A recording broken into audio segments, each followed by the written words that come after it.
How long have y'all been married? We've been together for 21 years. We've been married for 15. On our, was it second date? He asked me to marry him. No, you didn't, Mike. Yeah, I did. I said, listen, not that I'm asking you to marry me right now, but when the time comes and I do ask you to marry me, will you say yes? And I thought it was the weirdest question ever. And I said, yeah.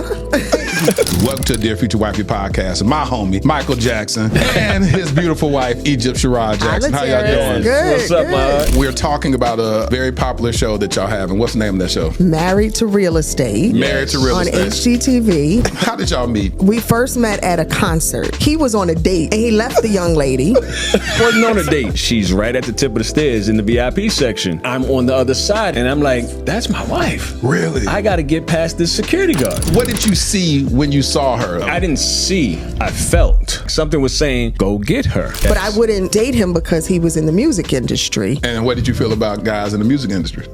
I mean, most of the people in my family have been married for 30, 40, 50 years through it all. You know what I'm talking about? That old school through it all? I didn't know that I agreed with that. She had up her walls. Well, she hit me with, I'm seeing people. I'm like, okay, go ahead, date them. Were y'all dating exclusively at this point? He was dating me exclusively. We were. But you wasn't really seeing other people? No, I need to back off. This is moving too fast. I was like, I'm going on a date, and I'd be home making it a blockbuster night. That tells you how long ago it was. I would just kind of self-sabotage. And he would often just kind of say, you done? I see you. And walk off. It was so annoying. Mike, give me that. But then he started getting cocky with it, Harris. I've been married before. This is how you wash dishes. I've been married before. This is how you stir the spaghetti. I've been married before. This how you breastfeed. Dealing with a woman that you feel like is pushing your way, that's self-sabotaging. How did you not internalize that?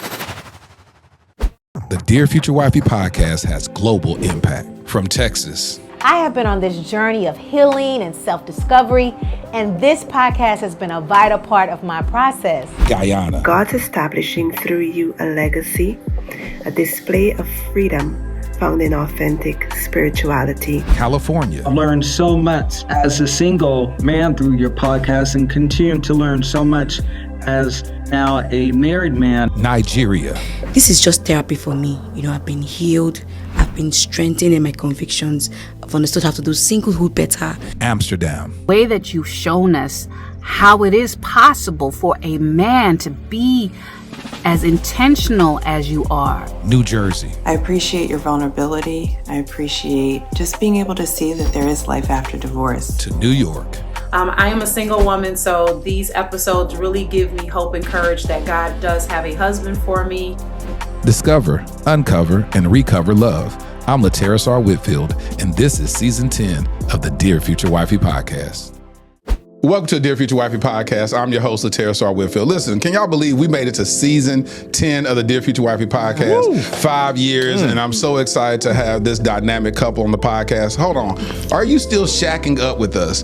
If you're still shacking up with us, can we get a commitment? Hit that subscription button and subscribe. Make sure you turn on your notification bell so you'll be notified about upcoming episodes. And make sure you click on the link in the description and sign up for the mailing list. We're going to have some exciting things coming down the pipeline. We're going to be doing a singles conference in September, and I don't want to say conference because I don't want y'all having a premeditated idea of what it's going to be about. So we're going to have a fun event for singles that I want you to pull up to. Listen, season 10 is very intentional. I like talking to couples that are purpose-driven couples. Y'all know I refer to marriage as purpose partners, because once you know your purpose and you align with somebody that fulfills purpose with you, then it makes marriage fun and exciting. So without further ado, welcome to the Dear Future Wifey podcast. My homie, Michael Jackson, and his beautiful wife, Sherrod Jackson. How y'all doing? Good. What's up, man? Man, listen. What's going on, bro? Listen, we met, I've been wanting to have you on the podcast for a couple of years, but then we connected in Atlanta at City Winery. Kenny Lattimore's event. Yes. And we sat together. Came in there with the nice jacket. I was trying to be like you when I grow up. See, y'all didn't send me a memo that y'all gonna be flying y'all Sunday's best. Listen. And I'm over here just all casual and all that. So we came to your house. Well, listen, I should have dressed like y'all though. Well, we're always covered in sawdust, right? When people see us on our show, They just kind of see us a little bit busted. And that's okay, because we're doing construction and design. So when we present and we're out and about, we like to throw it on. You know, just so we like to clean up. I don't know. I look decent in sawdust. So it's just me. I just look a little busted. He said, "Speak for yourself." I'm just the one getting attacked on the blog. Nah, you look good too. Egypt, they've been attacking you on the blog. What they say? Oh my gosh! Who cares what So they what say? they expect you to look like if you working? Who cares what they say? You know, I think women in general, we're just always going to get it harder. You know, I have 3 children and I am not 22. So Well, yes, you know, I put on a little extra weight. I got a little extra junk in my trunk. As long as he likes it. There it is. Oh yeah, There it and is. that's all that matters. But I love it. There it I is. love it. That's all that matters. But you know, can we get honest? Come on, that's what we're here for. So you know, because as a husband and as a father, you get extremely protective, right? So when I see the things which I purposely and intentionally avoid because I don't want to go there. However, those that do come for her or attack her are of other race. Not necessarily. Yes, they are. Yes, Let's just be clear. We're all the try to same clean it up. race, other ethnicity often. It don't matter. You know, look, at Mike the end said, of the day, I do believe that women of color, we're built different. Yeah. You know, we carry weight different. I love being a black woman. I love where my weight falls and curvature, but it's often, I'm called fat often, and it doesn't bother me. Look, I'm from the media. I've been in the media eons, so it doesn't. I know what comes with the fact that we're on TV and we have our family and our home and our lives and business. So no, just spell my name right. And then, you know, talk about man, spell and they're my always name right. You know, when you're dealing with black women and either Latin women, etc. You know, they have rear ends, right? And she has a healthy rear end that they're always coming for. However, TV makes everything here's bigger. the thing. Let's Here's the truth. Because they're always trying to dissect. It's real. And it feels really good, Michael. Okay? Mike said it feels really good too. What are you talking about? We're adults and we're married. I know. Okay. Exactly. Let your king support you. True. And so when you think about that, so people that may not be familiar with you, y'all, we're talking about a very popular show that y'all have. And what's the name of that show? Married to Real Estate. Married to Real on Estate. HGTV. We're in season 4, and as of last month, in 82 countries. Yes. So needless to say, I have to keep my house clean. Yeah. Yeah, I do. Now, let me ask you that. Being thrusted, of course, you come from radio, but being thrusted in front of the camera like that, was that a huge transition for you?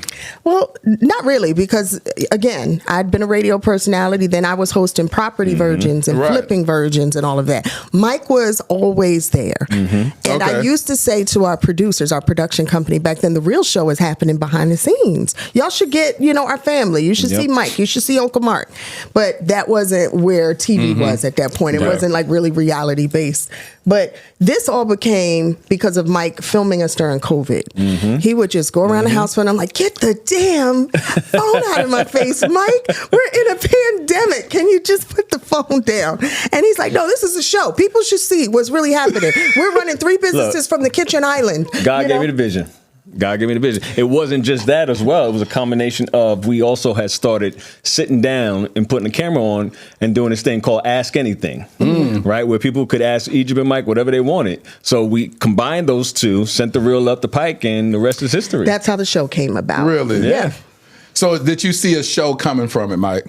Did I purposely see a show coming from it? No, I didn't. All I said was, babe, let's sit down and talk and ask anything and see what happens from that. And I knew we had something to offer.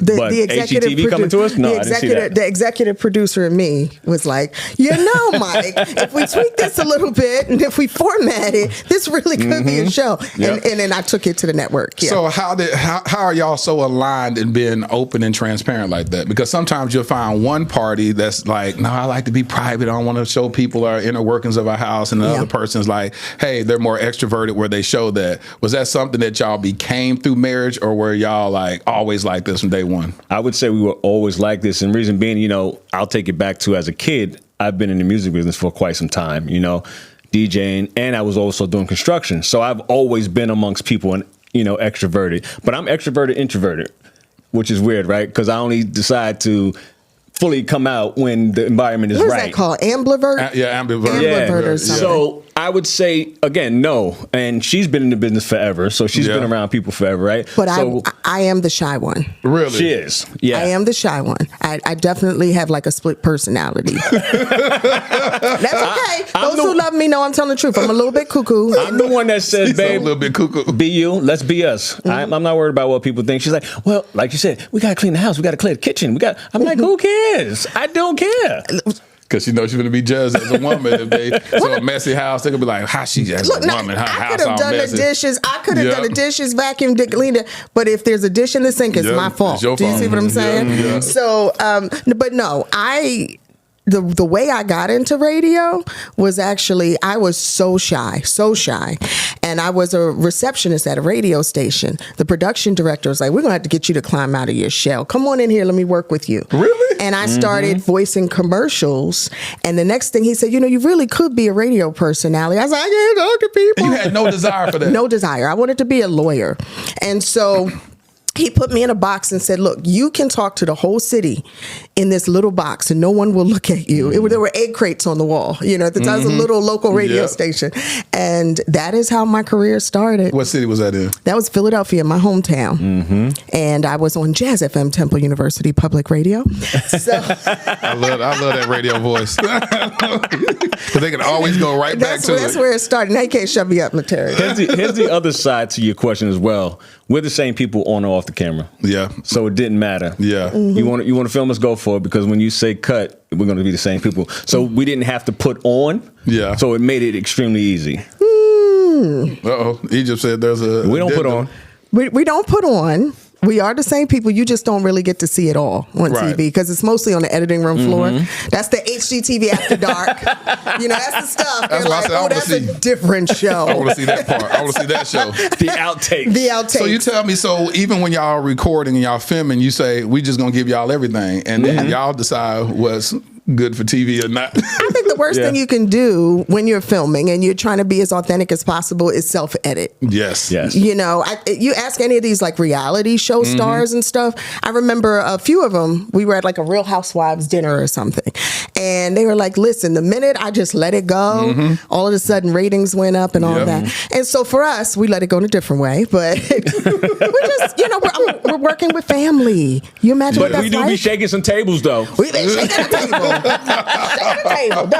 And so every once in a while, Michael say, we'll be right back. Babe, come here. We'll be right back. We'll be right back. He just go to a commercial break. and then, our producers love us and Post loves us, and they just like, we're just going to stuff that away for the bloopers. I'm going to put that one away. So let's back up. How did y'all meet? First, we're going to say, how long have y'all been married?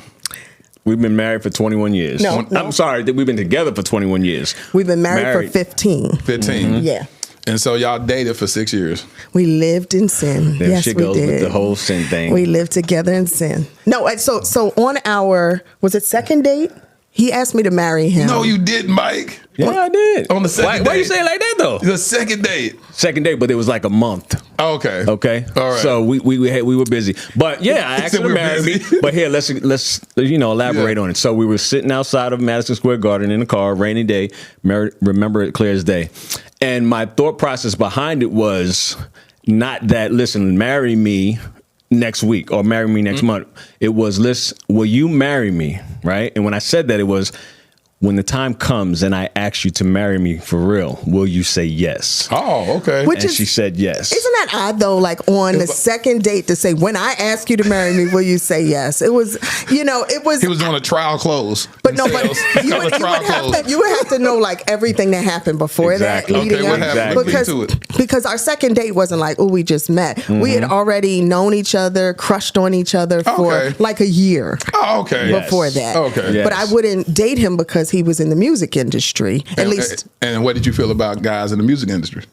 I mean, it was just sort of like off limits. If you wanted, as a female in entertainment, if you wanted to last and for your name not to be dragged through the mud, you knew, I don't date in the business. I don't want anybody to be able to say they've had me or compare notes. He said compare notes? No, not at all. And you see enough, that you're saying that that's not where I'm going to find my husband. So I really had to do a deep dive inside. I swore off men. Not that I was dating women or anything like that. It was like I was just non-sexual. That should be a whole classification, right? What are you? Hetero? No, I'm a non-sexual. And that's what, and I was enjoying, and that was for like 2 years of just working out, eating right, staying prayed up, meditating, just getting into myself, falling in love with me. Did that come from a heartbreak? Because usually those transitions happen after a heartbreak. How did you just read? Yeah. Well, it's testifying. Yeah. It's time to testify. Time to testify. It's testimony time. Because when women go into that space, it's because their heart got hurt and they said, you know what, I'm going to focus on me. They start going through transitions. They change their hairstyle. They just start changing up everything. Well, I didn't change I didn't cut my hair, dye my hair, nothing like that. I went and got fit. There it is. Got healthy mentally because I knew the person I was dating before was unhealthy for me. But sometimes we're drawn to that which is toxic. Yeah. And I just felt myself continuously dating the same person, even though it's different men. It was like the same characteristics. So if we ever want to change, the person we have to change is right here. There it is. So I had to change my mindset about what was healthy and what I needed. But that called for a hard reset. And how old were you during this time? I was maybe 26 to 28. Okay. It was a range. It was 26 to 28. 26 to 28. It took some time. And then, Mike, you just came out of a marriage, right? I had just came out of a divorce, correct? And I was in a space of feeling like, you know what? Until I am right with myself, all around, financially, more so, I said I'm not dating. I'm not looking to get married again because I didn't want anyone pulling me apart, picking me apart, judging me, scrutinizing me as a man. Oh, that's all you make, or that's all you got. I didn't want to start with so what do you do? You know, I didn't want to do all that. I said, so until the time is right, I'm not dating. So it was divine intervention when I first met her and first saw her. Well, so he just want to jump in so bad. He said, why can't Mike tell his little version? No, go ahead, because she got her side and I got our side. Look at her, she thinking. No, I think this is the same side. No, go ahead. We first met at a concert. I was on stage hosting. It was like the Power Jam or Powerhouse concert. He was on a date. I wasn't on a date. With someone else. I was meeting someone. He said it was like a blind date. It wasn't a date. And he left the young lady. This is what's wild, right? This is why I was like, oh, I can't date him. He's one of those, right? So you didn't find out about that till years later. Not years later. No, so I'm walking up the steps from the stage. He's at the top of the steps, and I see him looking at me, and I'm like, oh, that's a cutie pie. Keep moving, girl. Keep moving. The whole He's trouble. Part, but you keep going. Well, go ahead. What's the part? Because the whole steps thing didn't happen before I saw her. The part that she didn't even realize until, again, years later. In this venue, the barricades, got the security guard before you can get to the VIP section. And she's right at the tip of the stairs in the VIP section. And I'm on the other side and I'm looking, I'm like, literally, lights are only on her. Music gets muffled. And I'm like, that's my wife. Really? I got to get past this security guard. That's all I kept thinking. So now I'm digging in my bag. I'm like, okay, let me pull out a little bit of accolades and so I can get past this dude.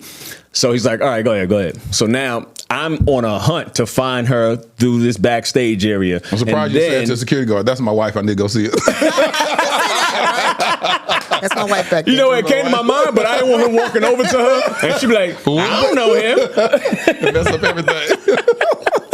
So now back at the steps. Yeah. So we see each other. He says, can I talk to you for a second? And immediately I'm like, oh, he's a cutie pie. Yes, you can talk to me. Mike ain't scared to shoot his shot. He said, I'm coming straight. But so we start talking, and then Lateris, you know what he does? Uh-oh, what? He gives me a record.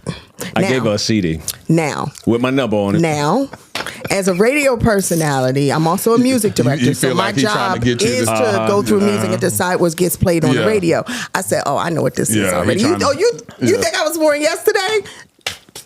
No, thank you. I never called him. All right, so here was the CD play. Okay. And this is how I knew she was the one, because I was nervous. I would never freeze up like that. And so when she said I couldn't have her number, but you can give me yours, in my mind I said, oh, that's the easy letdown. Here's a CD. but I knew my number was on the CD, right? So I was like, oh, you're going to play me, but take my number without you knowing you got my number. And it was like, I'm nervous, so here's a CD, right? And that was me buffering myself. Had he not given me the CD, we would have been dating like after that, because I was very attracted to him. It was just something, I can't explain it. You know how you told us yesterday, you'll know when you find your wife? Absolutely. So there was something very familiar, almost as if our souls had met in lives before. Yeah. From the very conversation, the time he opened his voice, it was a voice I'd heard before. When I looked in his eyes, it was just familiar. It felt like home. And I was like, I don't know who he is, but I love him. And then he gave me the damn CD, and I exited stage left. So fast forward. 6 months later. No, I want to go back to this, because what did you see when you saw her? Like, what was this moment? Because sometimes people throw around the title, "That's my wife," or this, whatever. I didn't see. I felt. I was like, it was a thing that I couldn't, control. It wouldn't leave me. It was like something was saying, "Go get her." Right? Now, mind you, again, all I saw beauty from afar, but I didn't see the full aesthetic of it all. All I saw was holy. Now, mind you, I'm in a venue full of about 1,000 people, right? And he's on a quote date. unquote on a date, right? Add that back there, Mike. You on a date with somebody else. That's the worst. We had to put that in there. We ain't gonna gloss worst. over The date that. was over once that moment happened, though. He's like, oh, baby, this is my wife. I'm cheating on my wife right now. I am cheating on my wife with you right now. He said he told her, I'll be back. I got to go to the bathroom or something. That is just awful. And you didn't return to her? I never came back. That's just I'm awful. sorry to this lady, whoever you are. I don't remember He never her name. came back. You still at the venue right now, waiting for him to come back from the restroom. He's not coming back from the restroom. He's not coming back. It's been years now, baby. I'm sorry. So 6 months later, 6 months later, Lateris, there's this event in New York City called the Puerto Rican Day Parade. And the radio station has a big presence there. So naturally, I'm there. Everybody's there, right? I'm on the float. And I wanted to go get some supersized French fries. So I get off. This is back when I still ate McDonald's.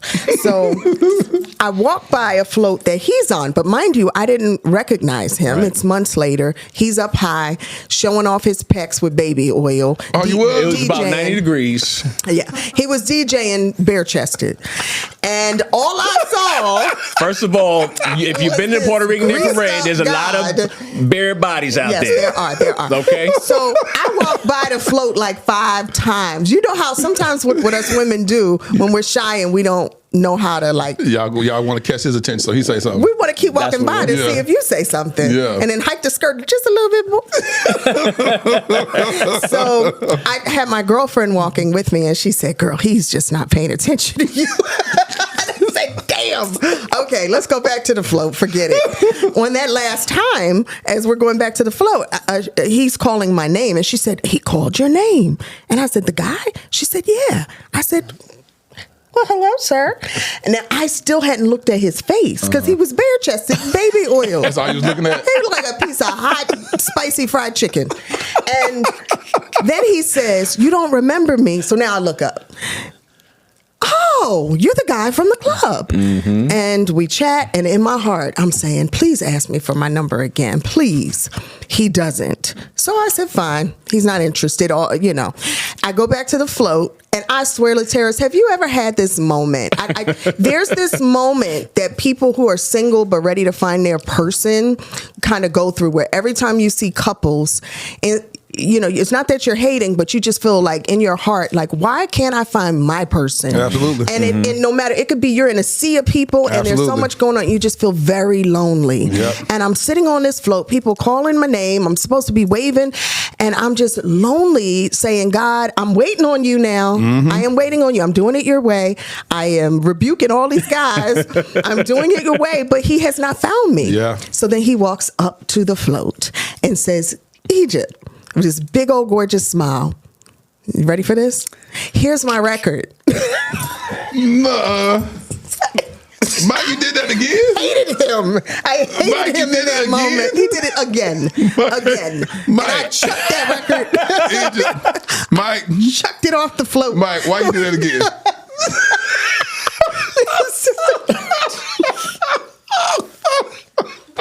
I despised him him in that moment.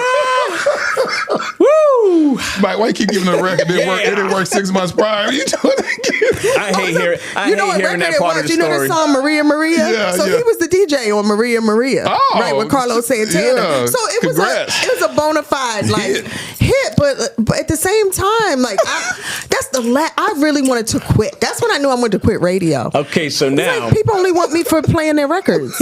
As this movie plays out, the part where the director now goes to my version. Yeah, here's your version. I'm on the float. Yeah. I'm with my cousin, right? Now, mind you, this cousin is intricate to this story because every time I go see her through 6 months intervals, if he didn't show up, I would have never went because of the distance. Anyway, on the float with him because he's one of the singers in the group too. I'm like, yo, cuz, yo, Sin.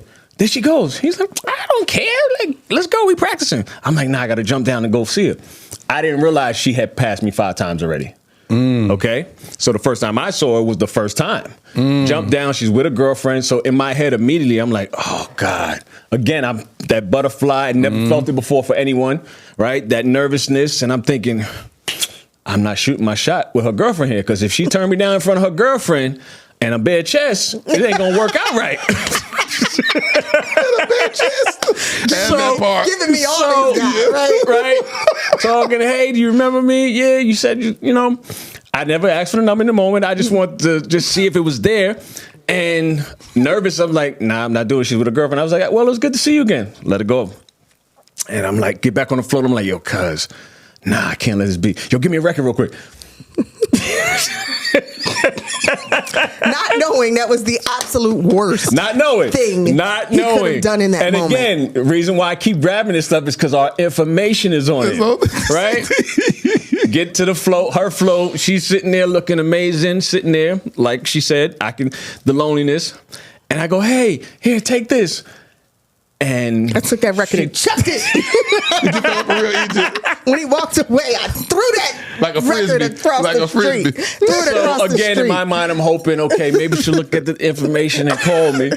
Fellas, I was nervous. That was my comfort zone. Here you go. So let me ask you that, Egypt. Do you realize how nervous it is for a man to approach a woman like that? I did not. Not before, obviously, getting with him and him explaining his position. No, let's correct that. That's what I'm about to say. Okay, it's not nervous to approach a woman. It's nervous to approach the one. Exactly. The one you know is you want. And that's the thing about it is that putting a reference around it, it's a loaded approach because he already sees you as the one, and so all of that is already inside of him. He's like, and now he has to see, first of all, he don't know if you're single, he don't know what it is. He just got to approach you on sheer faith and hope that there's some type of mutual interest for it to even start off. And I don't think women we look at it that way.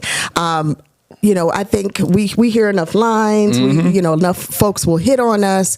And then I think we're just like, here we go again, another guy with another line. Yep. Does that make sense? Yep. And it humanized, you know, after I got to know him, he's such a vulnerable person and he's very transparent. He'll tell you exactly what it is, whenever it is. And I had to sit back at one point when he told me his perspective. Because I said, well, why the hell did you keep giving me records? And when he told me, I was like, oh, wow, I guess I do understand that. Yeah. You know, I just never looked at it from a guy's perspective. So then how'd y'all transition? Now we're going to speed up to the next 2 meetings. Okay. You finish the last one. I'm going to get the middle part. So 6 months again. Wow. Not knowing, something was going on. One of my cousins who's a DJ called and said, I'm getting ready to go to this venue where she is hosting and another DJ friend of mine is going. And I said, I'm there. Tonight's the night. No records, no tapes, no CDs, nothing, right? Call my other cousin that's in the group. I'm like, yo, Sin, you got to come with me to New York City. We live in Long Island. It's a 45-minute drive. I didn't want to drive myself. Get to the door, security guards again. Forgot my ID. They didn't want to let me in. So I'm like, nah, tonight's the night. I said, nope. Pulled out the accolades. Let us in. We're inside. My cousin that invited us is not making the introduction. She's about to leave. The club is about to close. Oh. She starts coming my way on this catwalk. And I didn't know what to say. My hand went out by itself. He grabbed me in the nightclub. Now, what happens when you grab a woman in a nightclub? But I grab her. I'm looking this way, and I just grab her. And I turn. Now, in my mind, I'm like, you got to arm. You got to turn around and talk to her. I was getting ready to karate chop her. So, turn to her. I said, do you remember me? You said you were going to give me your number. She looks at me and goes, I'll give it to you tonight. I was giving her a karate chop him, and because I didn't know who it was that grabbed me. And when I saw it was his face, now mind you, although all that happened, I still thought about him a lot over the course of the year. I couldn't get his face and familiarity. I couldn't get his spirit out of my mind. She couldn't get that CD out the car. I didn't know his name. Nothing, but I was just like, that guy, it's just something about that guy, but damn him, So when I saw him in the club, it was the time. The time was right, but you just can't change God's divine timing because had we started trying to connect in those months prior, he wasn't ready. He had only been out of a marriage a year at that point. So now another year has passed. So now he's 2 years out of his marriage. Then he had a small child. He was trying to establish himself, and I also was still preparing myself, my house, my personal temple for the man that God was creating for me. Good. And so had I connected with him the year prior, I wasn't yet the woman who could receive a man like this. Does that make sense? That makes a whole lot of sense. Mike, how long were you married the first time? How long was I married the first time? I'll be honest with you, which is unfortunate. I do not recall. Really? Yeah. He said that yesterday, and I was like, are you serious? I don't. And so, because we were doing a different podcast and that question came up. And when we got back to the hotel, I was trying to calculate. I was like, why? I don't know. I don't know if it was less important or is it, I just don't know. Or I didn't put any emphasis on it. But if I was to do math. You got married when you were 18? I don't know if it was 18 or 21. I don't know. What? Okay, stop. I'm dead Nobody serious. is buying that, Michael. It's 18, 21. Who in their life doesn't know if they were married at 18 I know it wasn't 21. 18, though. It definitely wasn't 18. I remember when we connected, you told me you were just out of high school. I know this. I left my mother's house at 18. Okay. And saying, Mom, I'm moving out. And you moved in with your girlfriend. Yes. Okay, and then y'all got married at the courthouse. But we got married at the courthouse. That's what I'm saying. It wasn't a big to-do. You know what I mean? But if let's base it off of Simone. So Simone 3. Simone was 3 when you and I got together. And you had Simone after y'all had gotten divorced, right? Oh, after they got divorced. You know how that is. So, you get divorced, really try to make up, have a little connection. All of a sudden, wow. You have a whole child. You have a whole entire child. And she's the most beautiful baby. Yes, she is. So, Mike got to unpack this trauma. Because at the end of the day, if you don't remember, if that's been blocked out in your mind, you might need EMDR therapy where they go where they literally go through it's a deep therapy where it starts unlocking stuff that you've locked away in your mind. Because for him not to know what that is. No, I think if I was to do really sit down and do calculations between my daughter, the divorce date, and everything, I could probably get the math of it, the exact timing. To be honest with you, but when you asked me this moment, I'm like, I'm sure. I remember when we first got together, and he told me he was divorced. I wouldn't date him again until I saw the divorce papers. Yep. Oh, okay. So he did bring the divorce papers to the second date. And I was calculating at that time. Okay, y'all have been legally divorced now. I think it was 2.5 years. Or something like that. And the daughter was right at about, she's about 2. No, she was 3. 3. She was 3. So you had the daughter actually before y'all were divorced. You had Simone before you were divorced. See what I'm saying? You see how the math is y'all separated. So anyway, but I was like, okay, it's safe. I can date him. Right. You said bring that divorce decree. On I will not date a married man. I don't want that karma. Seriously. I got to see that paperwork. Well, let me ask you this, Mike. What did you learn about yourself coming out of your first marriage? So, in my first marriage, my patience was extremely short. Right, I was in a space to where I was touring and working construction at the same time, and I was in a place to where I didn't want anyone to try to push me from trying to work in my passion of becoming this all-around famous DJ, songwriter, etc. So. My past relationship was always, you need to get a serious job. You need to be a real man. You need to, and it was like, this ain't gonna work. So the resentment was extremely heavy, extremely heavy. And that's why even when we departed ways, it was like, I got to get myself in a position where I will never hear that again. And see, I heard that vow that you made early in the conversation. When a man makes vows to himself and say, I will never be in a position where a woman can see me a certain way or say something, it's because it's based off of something that happened prior to that vow being made. You want to tell them what else happened in your first marriage? With regard to? Oh, because of the resentment, yeah. I was in, like, again, touring, doing all this stuff. The resentment built up. I had already, left the marriage in my mind. I was done. So I had cheated. He was cheating. So I was like, you know what? I can't do this. I'm exiting stage left. And you've heard the girl was like, yeah, we're still in a relationship. And the guy's like, no, I'm gone. So, which is not fair. It's not fair. Because if you still married, and I do recognize he was a boy then. He's a man now. It's a bit of a difference, of course. Because when you know better, you do better. And the Bible says when I was a boy, I spoke as a boy, and I became a man. I put childish things behind me. Right. So I didn't hold that against him because he was honest enough to be able to tell me what the faults were and what he did and the man that he didn't want to be anymore. And I understand you guys have similarities. Yeah, we all do. But I do want to say that that's wonderful, that personal growth you have, but it's very unfair to anyone, not just a woman, that when you check out of a relationship, you don't. It's great if you can be honest with yourself. Be honest with me. Yeah. Even if you don't want me anymore, show me the amount of respect for the time that we have invested to say this is no longer working. Tell me when you realize that, not a year later. Yeah. Don't put me through hell. If you want to go see other people, that's fine. Let me go see other people too. Just tell me where we are so I don't have to guess. Right. Absolutely. And that's my position. I'm glad that, he recognized that as well. And they did their thing. But to speak to as well as far as man-wise, because there's a lot of brothers out there as well. I was also, raised by a single mother.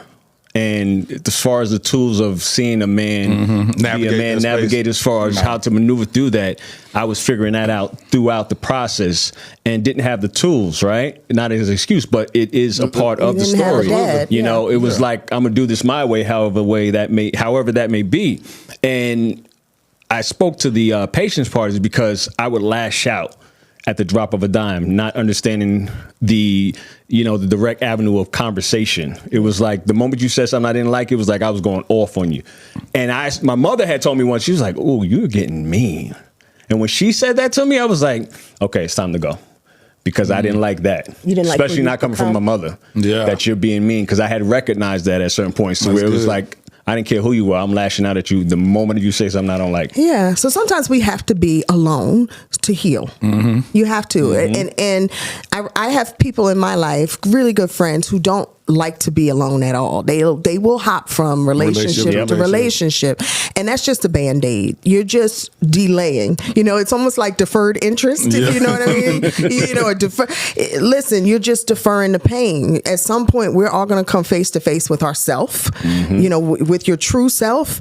And do you want to do that when you're young? Or do you want to do that when you're a lot older and a lot more is at stake? So, it's part of the growth process. Let me ask you this, Mike. So after coming out of that marriage, you never made a vow to say, I'm never going to get married again? You always desired marriage? Always.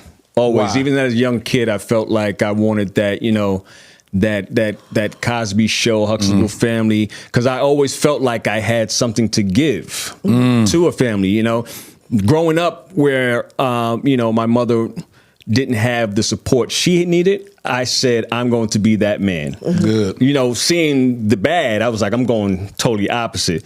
So I'm going to have some amazing kids. I'm going to have an amazing family, have an amazing wife, and I'm going to do them and do right by them, and I've always wanted that. Always. And EJ, what was your view of marriage?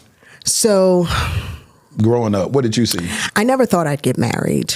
I wanted to, but so I was in the early part of my life raised by a single mom. My mom had me when she was 18 and my sister when she was 19. And she was in an abusive relationship with my biological father. The very earliest part of my life, that snap to consciousness. We all have that. What's like the earliest thing you can remember? Yeah. The earliest thing I can remember was my dad beating on my mom and me jumping on his back to try and break it up. And then I had this other flash memory of being in a laundry basket, my sister and I, looking through the metal, those ones that you would push at the laundromat. And that was her putting us in the laundry basket, stuffing the laundry on top of us to get us out of the house. And that was the day she was escaping my dad. So those are very early memories of my life. Now, God has been amazing. everything thereafter has been nothing but love. My stepfather came into our life, and he has been a true father. Yes. You know, since that's my dad. But with that said, most of the people in my family have been married for 30, 40, 50 years, forever, through it all. You know what I'm talking about? That old school through it all? Yeah. That old school through it all? Through it all. Okay. And so I didn't know that I agreed with that. It was the through it all that I didn't know if I agreed with. I love the idea of marriage, of finding someone that I could love and who would love me. But I didn't know if I subscribed to the institution of suppression.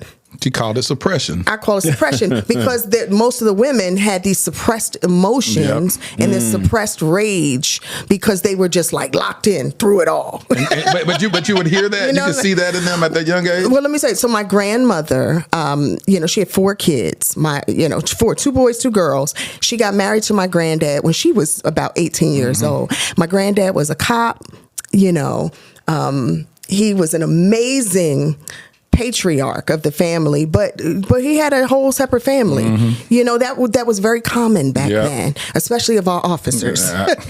So I do just remember moments of her rage. Just she'll be cooking a pot of good old spaghetti, it'd be smelling good, and then the pot's across the kitchen. It's like, damn, that was gonna be a good pot of spaghetti. It's like, what happened? Or I'd be upstairs, and she had a rack of ribs with sauerkraut cooking, and it was like, oh my gosh, my mom is cooking. So call the neighborhood. My mom is cooking her ribs with sauerkraut. Next thing I know, the ribs off the deck. Well, she threw the ribs off the deck, and they landed on top of his car. Why? So like that suppressed she said, why? Rage.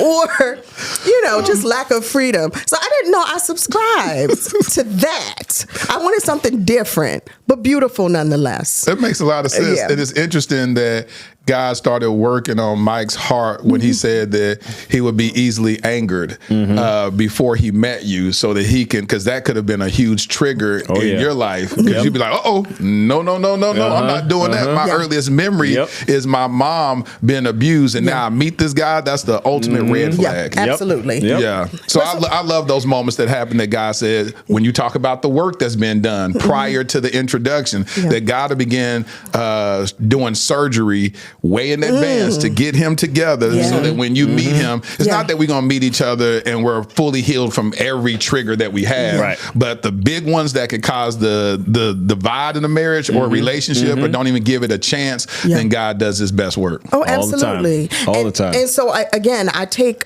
full accountability for where I was versus the woman I had become, because I was a whiny, needy brat. I really was. Every guy I dated before, I was the one like, where you at now? 5 minutes later, where you at now? You weren't doing that with your bike when y'all met? No. She just texts me now, that's all. I don't, You would do that like crazy. Be like, where you at? I was very needy because, again, my cup wasn't full. Yeah. I was looking outside for self-gratification. I was looking outside for my joy and my happiness into other people versus recognizing it has to come from within. So when I say that I took a few years to really get right, to reconnect with spirit, to reconnect with God, to figure out who I am as a woman, what I have to offer, and what are my requirements. Absolutely. Do you know what I mean? I had to do that work, and I strongly encourage everyone to take that kind of time and really do the work. And so when he came into my life, I was strong. I was very strong enough to say, no, or yes, or see the things that I did want. And I was able to recognize after our first date. Oh, so let's get to the point. Let's go back to that first date. So I was flipping a house in Springfield, New Jersey, like Newark area. So you were doing that even back then? Oh, yeah. While I was on the radio, I was flipping houses. So I'm flipping this house. There's a 3-family, and I fired a construction team. And I'm like, I could do this my daggone self. And I get up on the roof, start tarring the roof of this house. It fell through the roof. Yep. Oh, my God. And right there in that moment where one leg was backwards, one leg, I was hurt. I called my mentor, Ulysses. I don't know what I thought I was doing. That whole, I'm independent. I don't need nobody for nothing. And so I called Ulysses and said, I need some help. Can you send another team over here? Guess who shows up? No, they didn't. This is not a Hallmark movie. Guess who shows up? That's when the slow motion soundtrack comes on. Shirt unbuttoned. Yeah. He pulls up with a team of guys, and I see him walking across the street. What are you? Oh, he's coming here. What are you doing here? He said, you called, you asked, you listened for it. I said, yeah. I said, I asked for a contractor, not a DJ. You know.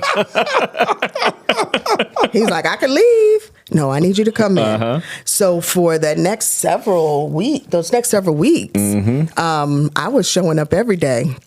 I was showing up every day. Every day. Here's a glass of lemonade. Every day to that house. I remember he was working on the first floor unit. We would keep a pit bull in that unit because they would break in. They were trying to take our copper and break in. And some of the homeless folks were breaking through the windows. I kept a pit bull on the first floor.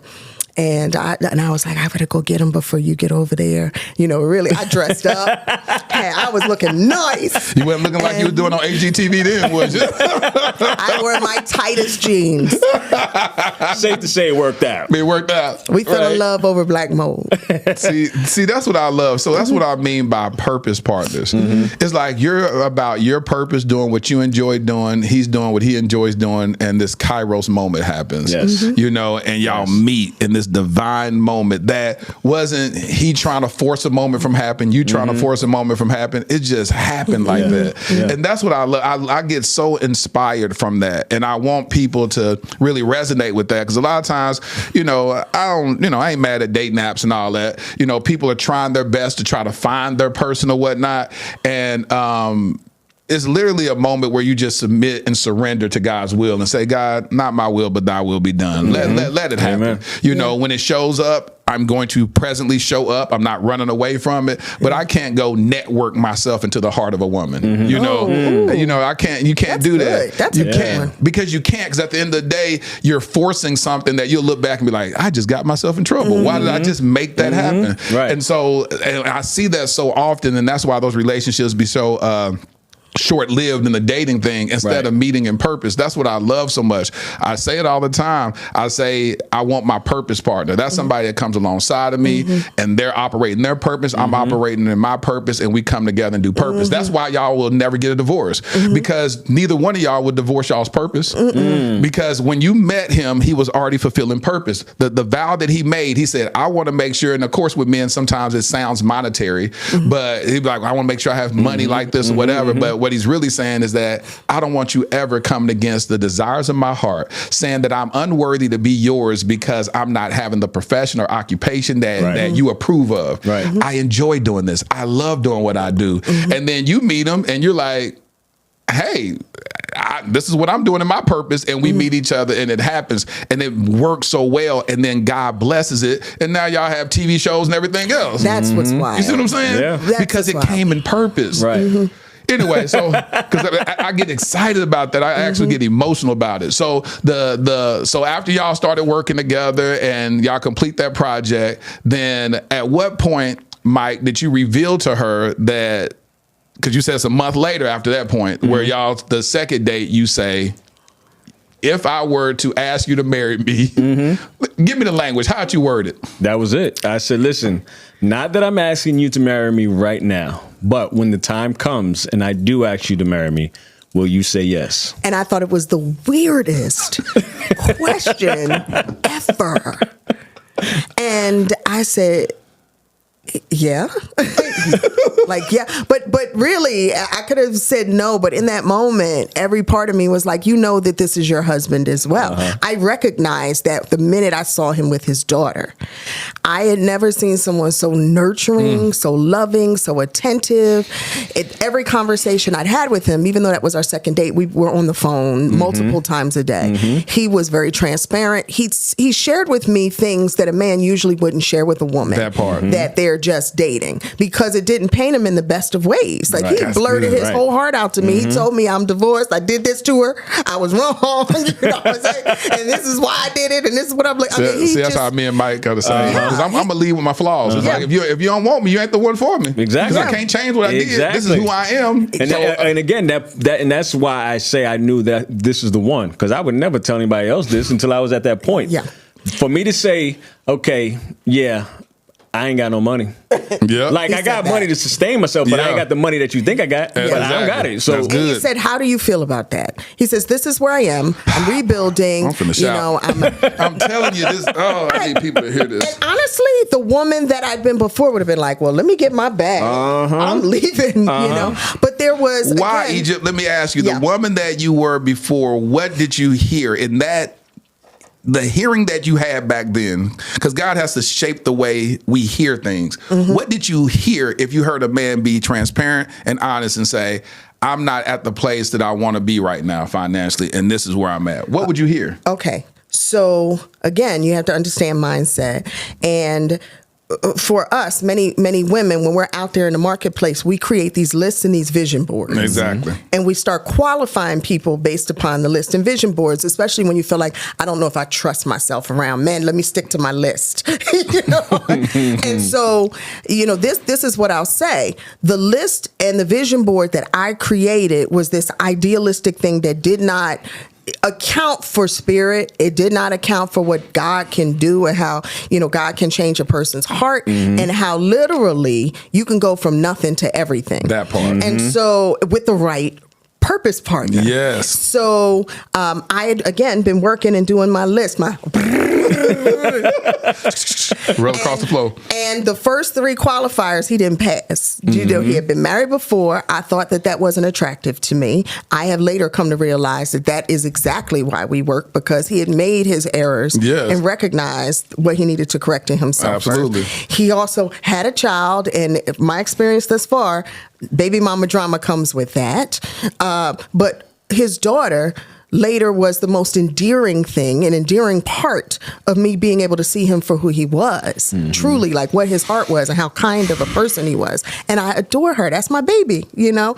And then the financial situation. You're talking to someone who had been an investor, been saving and doing, you know, all kind of things. So for me, that was perhaps a turnoff. But I had done so well for myself that I was like, I really don't, it's not that I need anything. I need someone who's going to be respectful, honest, a friend. And you know what? Maybe he's not Mr. Forever. Maybe he's Mr. Right Now, but this feels really good. And I'm going to give it a chance. So that was the difference. I think you're healing some people out there by saying that. The reason why is because my heart grieves when I look at the marriage statistics for African Americans. Right now, we're sitting at 31% with the last poll taken in 2023. We're sitting at 31% when our other counterparts at 55 and 60 and something. And they said by 2030, we're going to be down in the teens. And so that hurts, because generational wealth is built through marriage. And so you start off already divided, you're never going to have generational wealth, you know, and you'll have money in your lifetime, and hopefully you have your assets and your nieces and nephews get it or whatnot. But from a standpoint of your own legacy or what you're able to build from a legacy standpoint and generationally, that's built through marriage. And so that grieves my heart. But the fact that when I look on social media, everything is relegated to a man's finances. And it's like, well, I mean, he got to do this and he got to provide 100% and this or whatever. I was like, well, where do you show up as? You know, if God has blessed you to be upwardly mobile, you chant these songs, Miss INDEPENDENT, do you know what I mean? You chant all these songs or whatnot, and you independent, and then you say you want to be with somebody and God has blessed you, you're doing well for yourself. Then you're just supposed to show up as a able body that's not producing anything. God cursed the fig tree that wasn't bearing fruit in season. So you want to show up in your marriage and just not do nothing, be like, well, no, he need to do everything. Well, that's not a good partner. It's not. But and so then, you know, I think that specifically the Black woman, we tend to carry a burden for everybody else. Absolutely. We really do. And I want to speak on this. It's almost as if there's this rites of passage that Black women go through when we grow up and then we become a woman. We think that we have to inherit the S, the Superwoman S, from our mother and from our grandmother. And it's like, I've watched them be Superwoman and hold their emotions in and do everything for everybody. I watched my mama do it. Now it's my turn. And then we carry this around like, I don't need anyone. I am Superwoman until... You know, and I look around the room and all these other women, you know what I'm talking about. We recognize that we have been working from our masculine for so long, and don't know how to operate in our feminine. Yeah. Because we'd never seen the women in our lives before be able to operate in their feminine. So I had a car accident that flipped my truck over on the Garden State Parkway, and I landed on the railroad tracks below. Wow. I shouldn't have been here. The truck flipped over. The tele-aid system was like, Miss Sherrod, wake up. So I woke up, climbed out the window with not a scratch on my body, and I called. The first person I called was him. Now, mind you, he's like an hour away from where I lived at that time, but I called him. I don't know how he got there in 20 minutes, but broke every law in the every city. law. But he said my boo is down. That's right. When I saw him, I just collapsed. And it was the first moment in my life that I knew I could rest in my femininity. I mean, I cried, I fell, I collapsed. I knew. But often women, we will operate in our masculinity and not be able to, until a man rises in his masculinity. When you rise in that alpha role, in that masculinity, then we know we can rest in our femininity. Right? Hold on, Mike, before you jump in on that, because I got to say this, because I just saw something that was beautifully prophetic that happened. You showed up when she fell through a roof. Your services were needed when she fell, operating in this masculine energy. Her car flips over. She says when she sees you, she falls into your arms.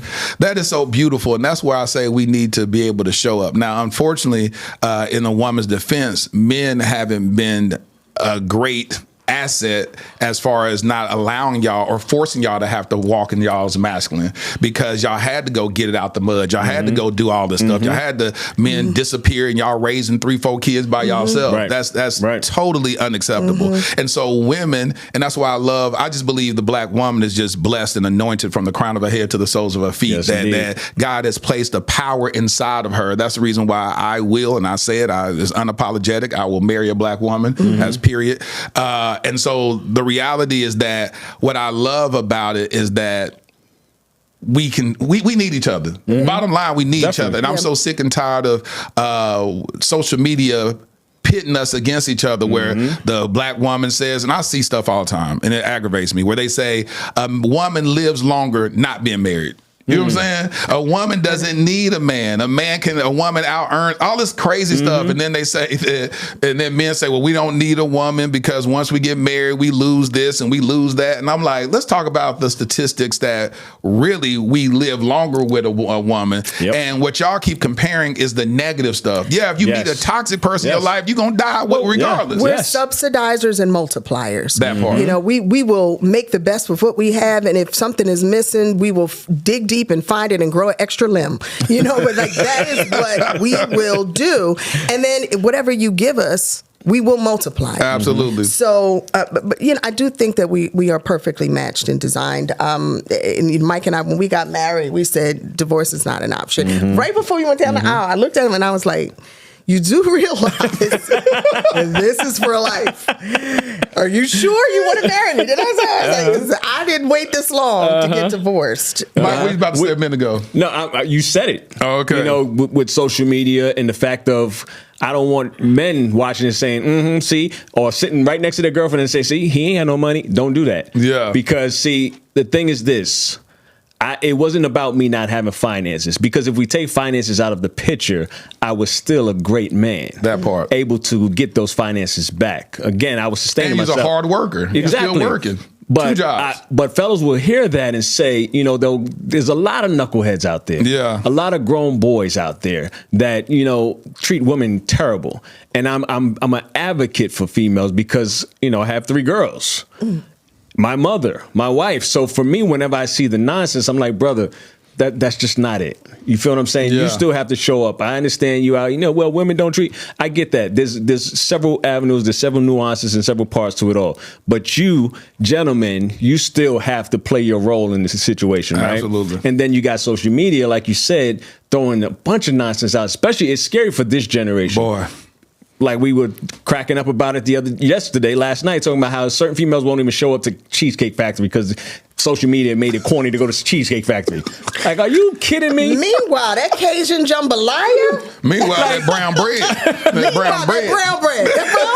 But like, that African American can bring it. I'm You calling would literally, African somebody American would bread. probably get Bless literally my whole be out here soul. talking about, oh, I ain't marrying him. He took me to the Cheesecake Factory. That is so Like, it's so stupid. It's so many different dumb dynamics out there that is causing those We got to statistics. rise above. It's We really crazy. have to rise above. You know And what it's I mean? only our community that be talking about stupid stuff like that that's causing divide. It's like, really? Like, we just not going to get married. Going on the popping the balloon contest. Yeah. Or show, whatever. Yeah. It's crazy. Talking about, I didn't like the way he tied the shoes. You be like, what?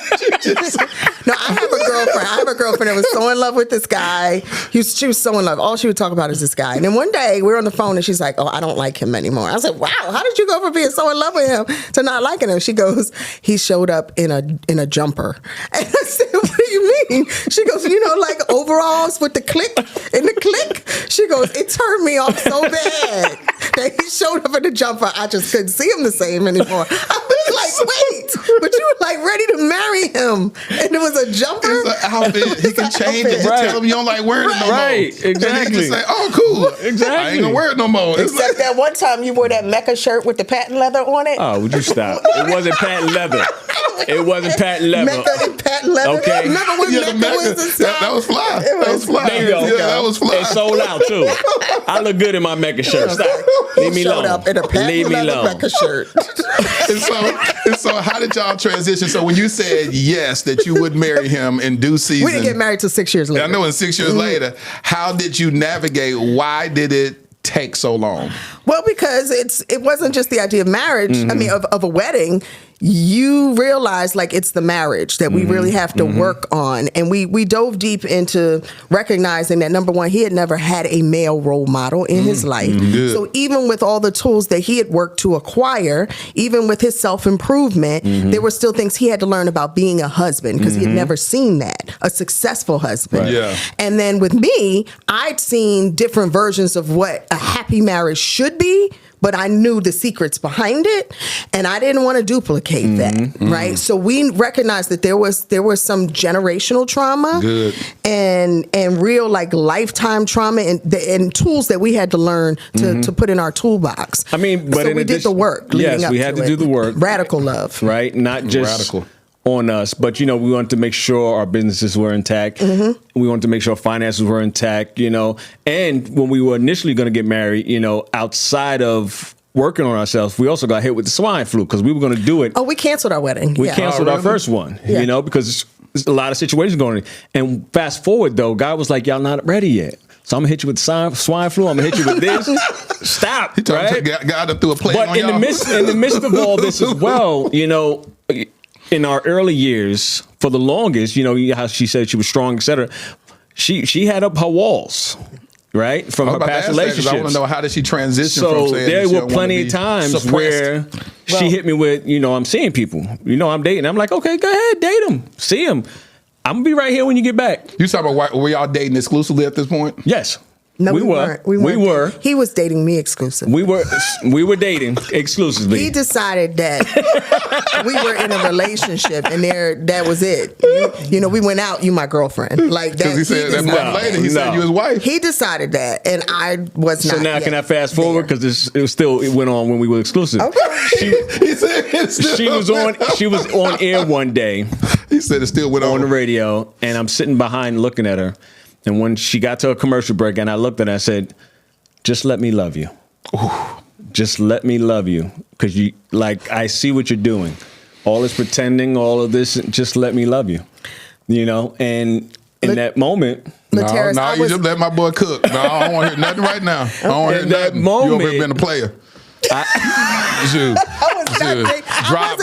Baby, you should let me love you. Let me be the one. I wasn't dating anyone else. That's the point. But you were still have my boy feel. Nah, he felt a little uncomfortable. No, because he wanted to go out every single night, and he wanted us to be together every single night. And I was like, I need to back off. This is moving too fast. Is what was happening. I started not trusting myself, and I was like, I'm seeing other people. I love what we have going here, but I don't want to commit too fast. But you wasn't really seeing other people. No. I was like, I'm going on a date, and I'd be home making it a Blockbuster night. That tells you how long ago it was. It was Blockbuster, not Netflix. It was Blockbuster and chill. It's working Blockbuster back in the day. It's working Blockbuster. But I'd be home. I wasn't with anybody. From the time that even before him, I wasn't dating anyone else. And then from the time that I knew I was locking in on him, I've always been a one-man woman. So why you say that? Because of the reason I just told you. It was happening too fast. I was falling too fast. So why he say even when y'all got exclusive? I was falling too fast. He was exclusive. I wasn't. Yeah, that's what I'm trying to tell you. I know, he keeps our saying y'all timelines were different. So Mike. Okay, so how we long ain't y'all exclusive. dating when you was at the radio I'm at station? your house for days. We seeing each other. We going over here. We doing it. We were exclusive. See, that's the thing. A man thinks that because y'all are having sex. No, I didn't say that. It's normally the opposite. I didn't say that. It's normally the opposite. Women be thinking that when y'all having sex that y'all exclusive. Mm-hmm. Most men don't think like that. So for Mike to actually think like that, I'm proud of him. Okay, so you ready? Yes. So date number 3 or 4. Date number 4. He says, I want to show you something. And I was like, okay. Was it 4? It was 4. I want to show you something. No, it wasn't 4 because we were at the extended stay at the time. Were we? Yes, we were watching one of our houses being built while we stayed at the extended stay. We were there for months. We were. I walked into the hotel with it. Okay. Because I know where you're going. Okay, so we've been dating for a little over a year. I lie. But he comes back and says, I want to show you something. And he shows me his back. He has my name tattooed across his back. Mike? Now, most women would have felt like, oh. And I felt like, oh, this is a control strategy. See, this is a control strategy because I can see where that E can easily be changed to a G. And that I can easily be changed to an L. So you have to date an Angela after me. Because, they did these letters in such a way. That's just my personality, right? Oh, my God. But, I tell my girlfriends, and they're like, that is so sweet. I was like, that is so crazy. We're not engaged yet. We're not. He has my name tattooed on his back. Is it big? No, it's not big. Okay. It's not big. But it didn't matter. It didn't matter. My thing was, again, like Thug Life looked like the Tupac had across his stomach. No. Oh, no. He just like all across the back. Be like, use his mind. No. See, again, everything I was doing is because, again, I've never felt this for anyone. So me knowing this is my wife, I don't care what she's about to say, what she's going to do. Say whatever you're going to say. It's there. You was locked in like that. I was locked, bro. So now fast forward to your question, we did the work. Mm-hmm. You got the finances together. Worked several jobs, including the construction, the music, everything. Her doing real estate, doing radio. Finally, as far as getting to the marriage, we also went to therapy. Good. Mm-hmm. Okay, so a lot of folks, you hear therapy, they're like, "Ooh, something wrong?" No, something right. Something's right. Mm-hmm. We're packing some more stuff in our tool bag. Yeah. So we did therapy, and then it was like after that, it was like, okay, now's the right time. Now we're locked in, and it was a blessing because my great grandmothers were still alive with us at that point, and they lived to 102 and 105. Wow, really? They were at our wedding. 102 we had like 4 or 5 generations all at the wedding. It was huge. It was beautiful, and it was right. Mm-hmm. Yeah, and then when I said I do, I really did. So let me ask you this, Egypt: how did you change your mindset from looking at marriage as a form of suppression? Well, I think, again, as he said, we're going to therapy, and that's where we really flushed out what my apprehensions were and what have you. Whenever in our marriage I started to feel boxed in, we just talk about it. Good. Communication is really it. I think things build up when they can't be said. That part. Even if you have to write it in a letter. Yep. And so sometimes where I felt like I just have so much to say, and if I try to say it, we're going to argue, I'll write it in a letter or a text message to him. So now you can't mix up my words, he'll give me a card. He's good for giving cards, and he just like blurts everything out in his cards. I have them all. I keep them in a box. That's good. So we just learned that no matter what it is, we got to talk about it. If I can't talk to you, then who? That part. Mike, let me ask you this. Having coming from a divorce, did you see any old trauma come back? You know, now you said I do. Now it gets real. You're in this marriage. You're with the woman that you felt like God showed you on stage that was your wife. But now y'all dealing with the mechanics of marriage. Did you ever feel like, oh my God, what if she leaves me? What if this happens? What if did you have to unpack some of that while, after your I do? No, as far as, because I was at a point in my life as a man to where it was like it didn't matter. I was so secure in myself and knowing that this is the woman that I'm spending the rest of my life with, that I understood how to handle or communicate with certain situations. So there was never, oh my God, that reminds me of. I never had a moment of that. Good. Right? I actually got excited if anything did, resemble it. I was like, oh, watch how I maneuver this, baby. He would say, you know what I mean? Would say often, why are you trying to run me off? I see you. He would just because I was. That's really what it was. It was like everything's going too good. This is too good to be true. Yep. No. Let me She reel this literally back said, in. I'm waiting for the other shoe to fall off. To drop. And How far y'all in y'all marriage when you were saying this? God, 2 years into the marriage. Yeah. 2 years And you really into felt being that. married, You really I felt still it was too like, good. This is going too good. And sometimes we think that we don't deserve That part. the blessings. And that's really true. We have to recognize that we're enough. We're born enough. God says like that he wants to give us an abundant life. He wants us to be happy. He wants us to have all the things, but we still feel like we're not deserving for whatever reason. And so for me, I was like, I don't deserve this. This is too good. Somebody's gonna snatch it from me. So let me just ruin it all. So Mike, let me ask you this. Because we're dealing with a woman that you feel like is pushing your way, that's self-sabotaging. It takes a high level of emotional intelligence, which I salute you for. Yes. But how did you not internalize that and not make yourself feel like you were not enough for her? No, it was never, because I knew it was never about me. In relationship, it's also understanding someone's past. So when I understood where she came from, I understood that this is not the real her, right? Every time she would say, oh, I'm seeing this, and I'm like, okay, I wasn't married saying I was seeing somebody. But no. She wasn't married saying that. But all of her, might have been in jail I honestly felt like there was also the part of me later in the relationship felt like I'm here to help you. Right? And what I mean by that is you can say everything you want to say. I'll digest it, and I'm going to see you through it. I'm going to help you through it. Okay, because again, for instance, being married already, I saw some things that this ain't gonna work, so let's do it this way. One of the things she used to hate, where I had a child already. She used to despise at certain times when I would say, babe, I know how to do this. I've been here before. And she's like, no, this is my baby. And I'm like, you can't tell a new mother. You cannot tell a new mother she's breastfeeding incorrectly. Just know that. You're finna get cussed all the way out. You know what I mean? So like, it was this is my breast and my baby. I don't care if you've been married before. Back off. Back off. Let me do this. It was being experienced in that area to where I was like, okay. Yeah. Here's the thing.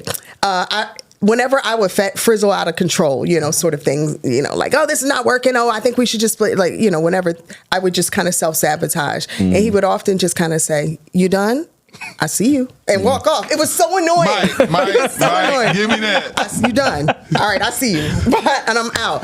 But then he started getting cocky with it, Lateris. No, it wasn't. He would. Yes, he would. No, it wasn't. I've been married before. This is how you wash dishes.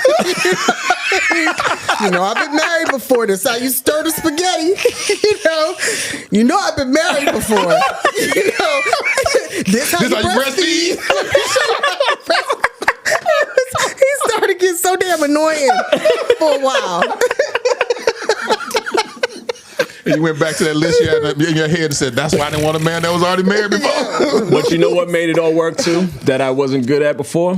We did and do a lot more praying. I wasn't a praying. Yeah. I wasn't a praying man before. Mike, unpack that. Okay. Yeah. So for me, I actually, growing up, going to church with my aunts or whoever forced us to go as kids, because you didn't really want to be in there. Yep. even then, I had an old spirit that would see things. I'm always quiet. I would just watch, and I would watch, the quote unquote saints being there praising, and then go right outside as soon as church is over, cussing and talking about Miss Patty, and I'm like, I don't like this. So it deterred me from it. Right. It was God. I was always God fearing. However, I wasn't Bible toting or spitting the scriptures. So I knew that in my next relationship, I needed more of that. And she was of that, right?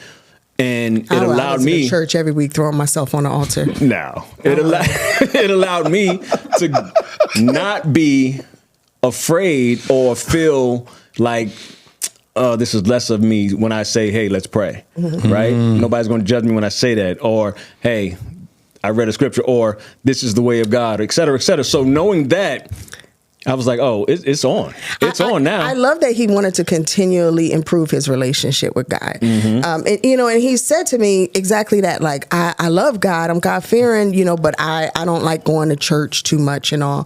And I was like, well, you don't have to go to church to pray.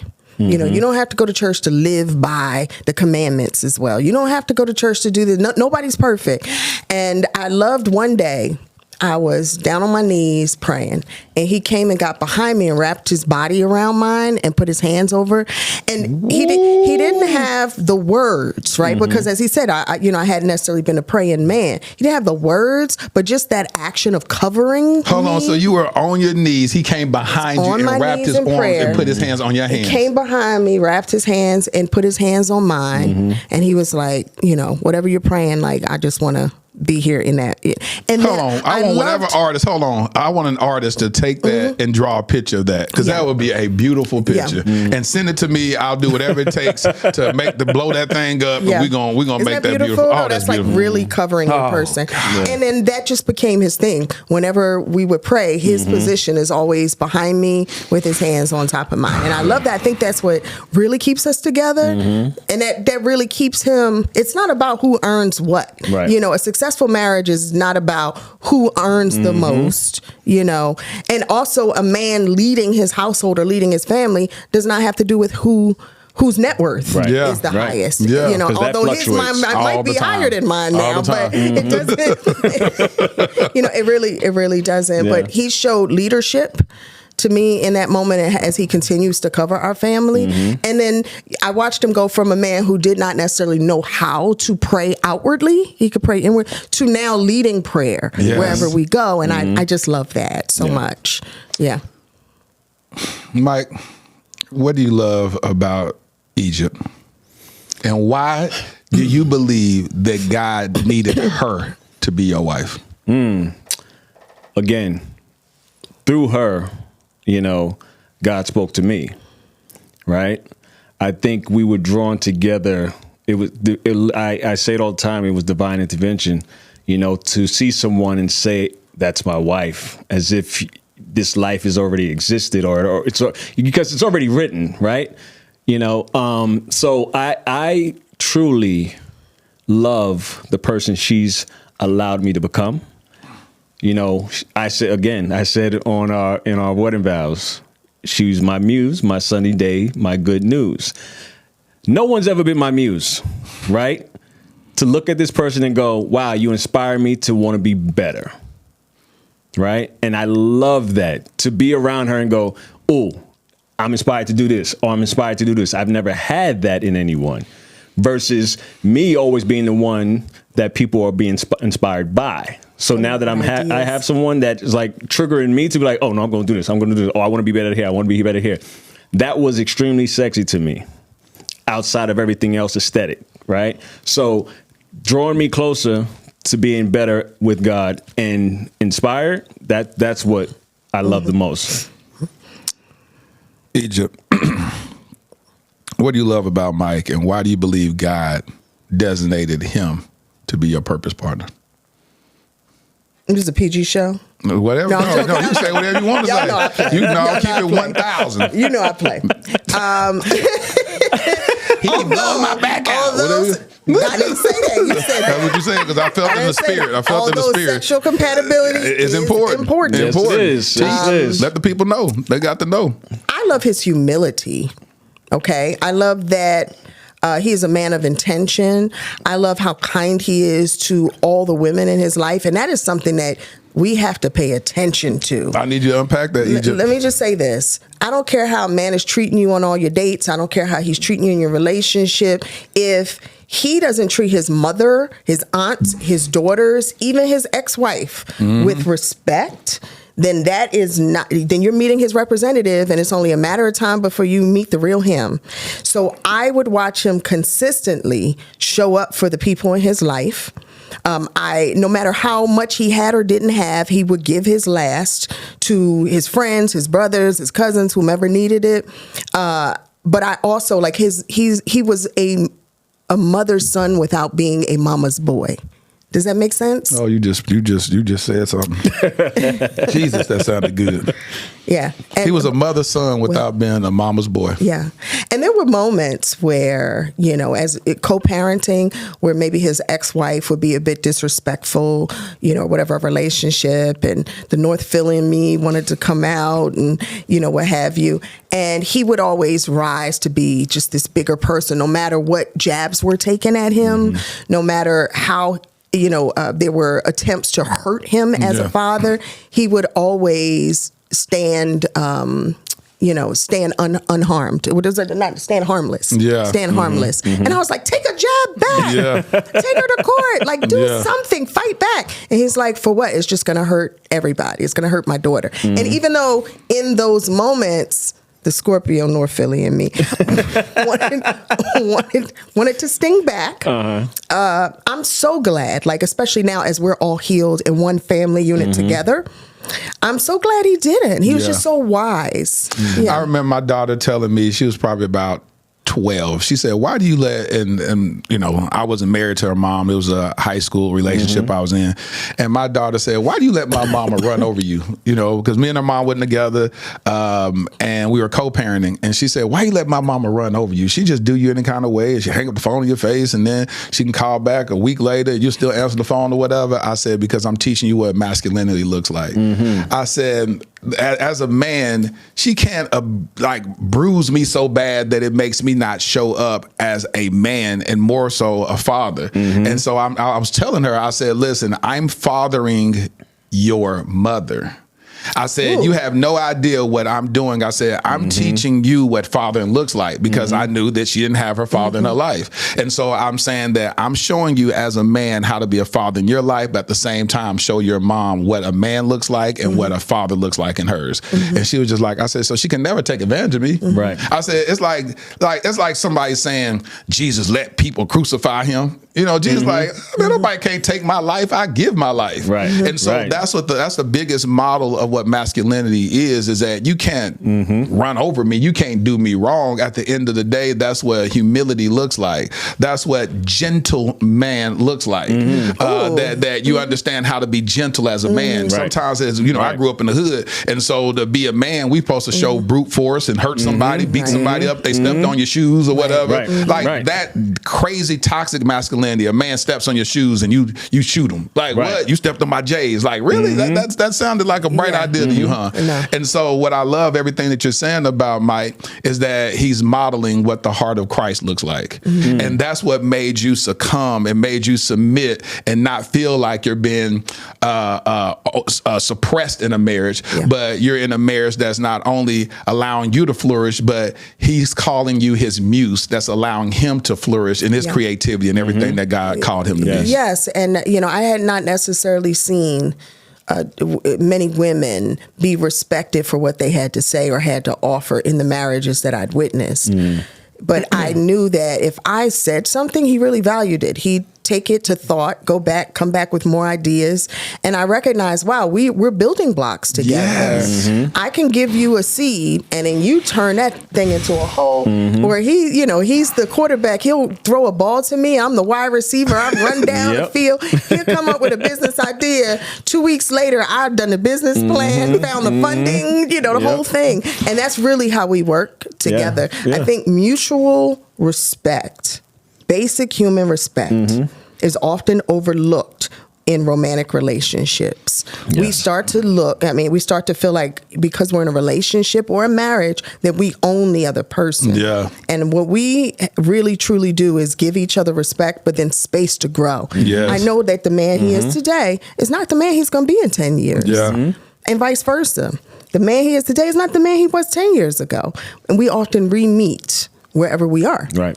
Right. So how did y'all do that as we wrap up? Because a lot of times people say that we grew apart. How do y'all make sure to be intentional enough that we re-meet in the space that we are? Yeah. It takes separation sometimes, not separation from the marriage, but giving each other enough space to do our own thing, whatever that is for a while. So although we have businesses together, maybe part of my growth is now I want to explore a different business, and that one doesn't include you. Maybe it's me and my girlfriend, or, I just have this nonprofit. I have a nonprofit called 1,000 Women Owned. I want to do that because it's a different part of my growth path. Yeah. For him, same thing. I mean, here's the thing, right? With regard to what she's speaking on, is outside of female, male, whatever it is, relationships in general, one wins, we all win. Absolutely. So we're never in competition. Good. It's sad to see relationships feel like, especially coming from a man's point to where she's like, oh, she's making more money than me. I got to try to do this. I got to try to do this. And so you're not competing with her, her bank account. Yeah. And then it just goes array or disarray. And we make sure that we actually like each other. Yeah. Okay? Because I can't tell you how many people I meet that love their partner, but they don't like them. Yeah. He has his guys' nights. I have my girls' nights. Nicole! She's over there. There she go. We might go on retreats. For a while, we slept in separate bedrooms. And, when we went public about that, people were like, oh, that's the beginning of the end. I was like, no, that is the beginning of the beginning. Right. Because again, separate but together can be a good thing at certain stages in your marriage, where you know that you just kind of need space. And for instance, during the COVID years where we were all locked in the house together and we had the kids, you need that mental downtime. Yep. So maybe while he is taking his space and you've got that bedroom upstairs, I'm with the kids. I got them. You go ahead and relax, relate, release, vice versa. Also, folks snore, and we all show up to be a better person when we can get a good night's rest. So if that means I need to get a good night's sleep, I'm gonna go sleep down there. I like things that smell good. I burn my oils, my incense. I like the ground. I like to listen to solfeggio frequencies. He like it too. I like to listen to the solfeggio frequencies when I go to sleep. He said he like it too. He loves the blue light, Law and Order. But it works. And that's not a bad thing. I think when we start thinking that we have to live by these certain rules of marriage is where you feel trapped. Yeah. The reason we can still grow and feel free in our marriage is because we make the rules. Right. That's what real. works for us doesn't have to work for everybody Absolutely. else. You know what I mean? Society tries to tell you one thing and then you try to follow that and it's like, oh, that's not working for us. There was a lot of rat-tat-tats when we were sleeping in separate bedrooms. So, see, that's a good thing. You give each other time to miss one another. A lot of what? Rat-tat-tats. Can you break down what that means? Rat-tat-tat. Look it up in the dictionary. Ask ChatGPT. It'll say, rat-tat-tat. Okay? I'm going to go say it, ChatGPT.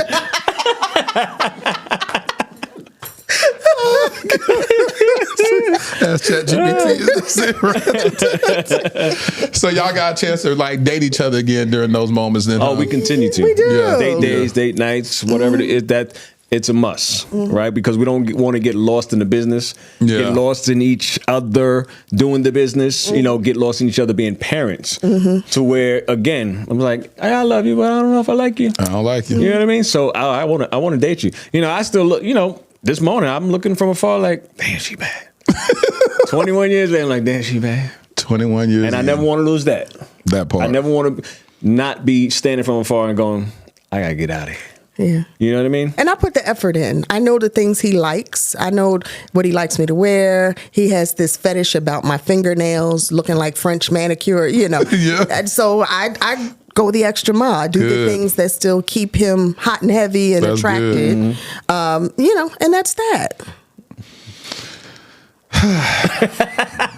I gotta let y'all go because I'm telling you, I could talk to y'all all day. We can go. Listen. I love talking to people that are very transparent. I love talking to people that are vulnerable. I love people that are kingdom minded people, but they're not so heavenly minded that they're no earthly good. Where you can sit there and say, hey, listen, this is us. This is y'all ain't got a heaven or hell to put us in. This is what works for us. This is how we got to 21 years while y'all trying to get to year one. Right. You know what I'm saying? Right. It's like this is the beauty of marriage. That's the reason why I love the yellow couches, because we get opportunities to talk to guests if they're vulnerable and transparent enough to say, hey, this is how it was. Because some people say 6 years, y'all dated for 6, 7. Oh no, y'all. I would never be with nobody that took 6 years to marry me. And they don't know when you start putting A's now. If you 40-something years old and you waiting 6 years, then that's a problem. Right. But y'all were in y'all 20s. You know what I'm saying? So when you quantify it like that, then it's like, okay, it makes sense. Right. And you've been very transparent, even on y'all's episode I did with y'all, is that y'all was shacking, y'all was living with each other, right? But we were, so we were building at that time. Even still, I knew he wanted to marry me. He had asked me on the second date. So what's the rush? What's the rush? They asked me Let's go buy some houses and flip some houses together and see if we can get through that. Which is interesting because y'all started doing work together before. Yeah, we did. Why? Why was that? It was a huge part of my life and his life. And to be honest with you, that's just like what we're made of. Like we love being creative, but we also appreciate and respect hard work. And we also kind of fell in love in that space and realized that we both thought the other was more attractive when we were in our business. I was about to ask you. Yeah, it was like very sexy. So that's like foreplay. So I got several tool belts. You just put that LVL up. Oh my God, he's hot with that LVL on his shoulder. And he'd be like, "Oh my God, girl, you just broke down the ARV. We can make how much? Come here, get in the closet." So that's some of these houses y'all been flipping. There's been some things going on. The other things been flipped in there. Amen. Amen again. Rat-a-tat-tat. So it works, right? Yeah. I love it. I love that y'all are fulfilling purpose. How can we support you? What y'all got going on? I know y'all have a podcast that we can support. Tell them the podcast. How can my listeners start listening to y'all's podcast? Yeah, you can go to the Egypt and Mike page on YouTube and actually watch it, or where you get all your podcasts, you can download it. Go ahead. Marriage and Money. Marriage and Money. Podcast. Marriage and Money podcast. MarriageandMoney.com. And then you can watch our show on HGTV, or you can go watch it on Max. All the past seasons. We're 4 seasons in. 4 seasons. Married to Real Estate is Hold on, I gotta say that because most people don't understand how hard it is to get the 4 seasons. Yes, it is. And so I want to applaud y'all on that. This 4 seasons. And a lot of times it'd be, a show get canceled when you go to the restroom. You know what I'm saying? You come back. Well, just y'all know what just happened. It canceled. That's funny. So that's good that y'all still rocking. And then 1,000 women owned. 1,000 women owned. Our pledge is that we're funding, providing resources and coaching for women in business. And our goal is to fund and fuel 1,000 women in business by 2030. So 1000womenOwned.org. You can check it out and be a part of the tribe. Is that 1,000 spelled out or the number? The number 1,000. And then Indigo Road, my home furnishing line, is going to be in come May. I don't know when this is going to run. It's going to run in May. Y'all see us in May. So then right now, we're in over 300 JCPenney's across the nation. We're in Macy's, Kohl's, on Wayfair, and you can go to indigoroad.com. Yeah. Indigo Road. Where'd that name come from? So that's interesting you asked. You sure you want to go there? I thought you were wrapping up this podcast. So... Because see, I wanted Egypt's company to sponsor my home when I got my home a year ago. I wanted some of your furniture. Is that all you wanted, was the furniture? Because I could have sent that. I thought you wanted us to come and design it, and we were in the middle of the season. No, I wasn't going to have you do all that. No, you could just sit the furniture. I'm going to take my blessings I ever go. See, furniture be expensive. That's all you had to say. You forgot what you want. Good Lord, where's my next house? No, I wouldn't put you out like that. I know you come with a price tag, so I ain't going to ask for too much. I was like, I would love to design, but we're in the middle of the season. I can't travel. No, you could just send me something. Send me a lamp or something. Send me a rug or something. We will do that. We got you. But indigo, the indigo stone is one of wisdom and purpose, right? And that's really what it represents, is wisdom and purpose. And I feel like the road that that I have traveled, even where I have fallen and have gotten back up, it was all divinely destined and divinely made to lead me to a space of wisdom and purpose. And so in developing a name that would spread across all my companies, a real estate brokerage, design firm, and home furnishings, I wanted one that I would never bore of and that totally represented the journey from an authentic space, which is what brought you Indigo Road, the road I've traveled. We all have our own Indigo Road to travel. That's beautiful. How do y'all feel creating all this stuff? I mean, y'all out here putting dash, like that whole dash from the day y'all were born and the day that y'all pass away, y'all are filling that dash on y'all tombstone up with purpose. How do you feel about that? Like y'all just creating stuff that y'all probably never even imagined. No. You know what's interesting as far as never even imagined? I've always saw this before my life. I saw myself in front of crowds, doing something. With your shirt off, DJ. That's what you saw. That's about baby oil with baby oil all over your body. And you may have your vision of how you want it done, and God gives you a totally different perspective. Yeah. But you're still doing it. Yes. Right? You're just still doing it in a different way. So, we're in 82 countries, so I'm touching 1,000 plus more, right?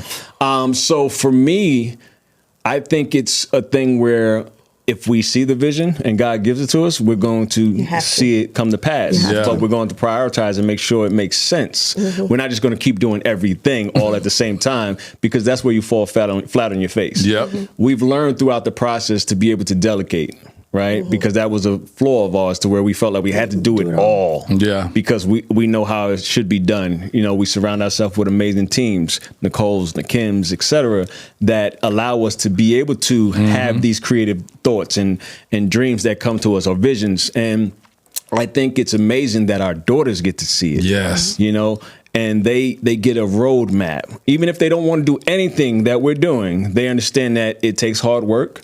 It takes some tenacity, some consistency, right? It takes some prayer along the way. And it is something that I honestly believe we will never stop.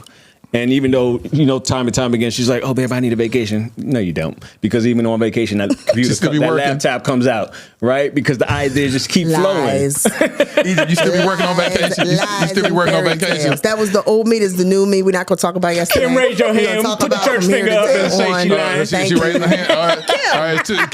Kim done sold you out. She's supposed to be on my team. She done raised her hand. Yes, she did.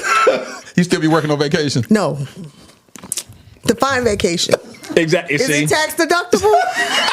See, we make sure all our trips are tax deductible. If it's tax deductible, I have to do some work according to the IRS.